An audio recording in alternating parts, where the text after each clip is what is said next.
Good morning. I'm here. I've got Mr. Blake. Blake is learning Ecollar today, which is super great. He continues to, buck any opportunity to learn. No surprise there. He's not a big fan of any kind of learning unless there's food involved, which is perfectly fine because we do start off with food, especially when training Ecollar. But he has shown me pushback every day, and as a very good friend of mine, Julie, she's a dog trainer in Nebraska, and she calls it piss and vinegar, so pardon the French, but he has shown me piss and vinegar every day. So no problem, because we are working through that. I'm teaching him that's not acceptable, and he is learning. He's a dog. I said to my spouse last night, I said, some dogs need just training, others behavior modification. This one right here, he needs taming because he's wild.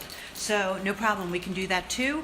And then let me just show you what everybody's up to, because we got some exciting things today, and he's just hanging out in place. We just had our walk up at the school, at the local high school, where there was some traffic. Kids had already gone in for the morning, but there was still some traffic. He's still, like today, he tried to chase a car. So this is definitely something that I will be working with his owner today, discussing strategies for that, but also ongoing training for him. Because he's only, he's still young. He's an adolescent. So this one right here, I'm just going to, give him a little pop, because he's just constantly, his brain just moves constantly.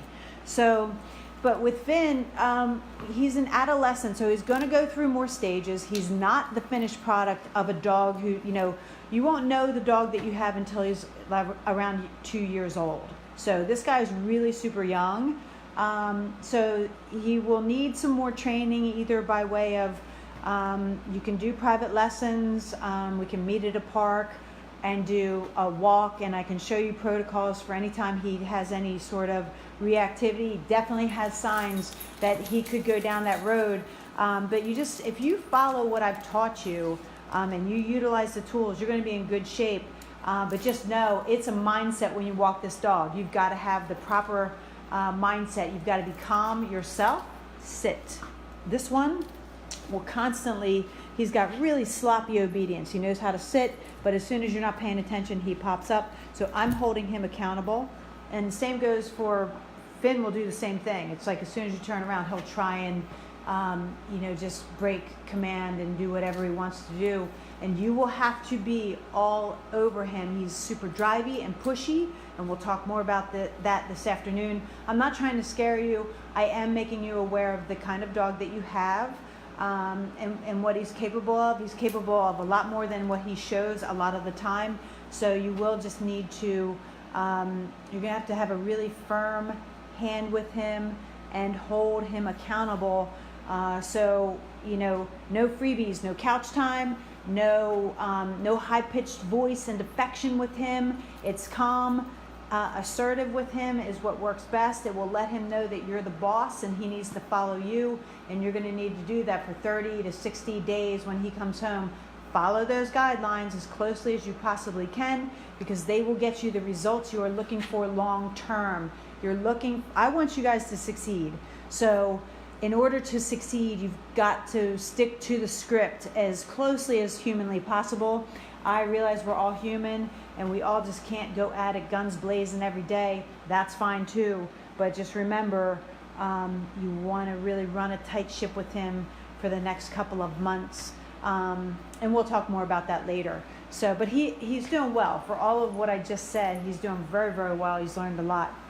And then we got Mr. Casey over here on the trampoline, building some of his confidence. Remember, if you're, like the first week he was here, he refused to get on place, and now look, he's on a trampoline. So he's doing really well on his walks. Sit. Good.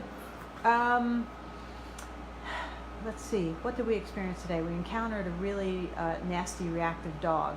And I had to work with him with the e-collar to get him to focus on me. And we just walked past it. I mean, if you ever encounter something like that, you would correct any shenanigans. He didn't bark or react to the dog, except his hackles were up and he was staring at the dog.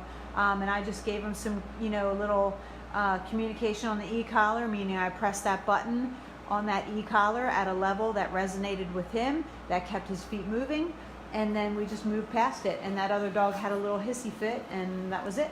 So place. So right now I'm working with Blake. He's learning e-collar. That's going to be a game changer for him, and that's going to help me put the kibosh on that piss and vinegar I was talking about. I hope you guys have a great day. It's a chilly one out there, and I will post later. See you guys. Have a good one. He's a good looking dog, isn't he?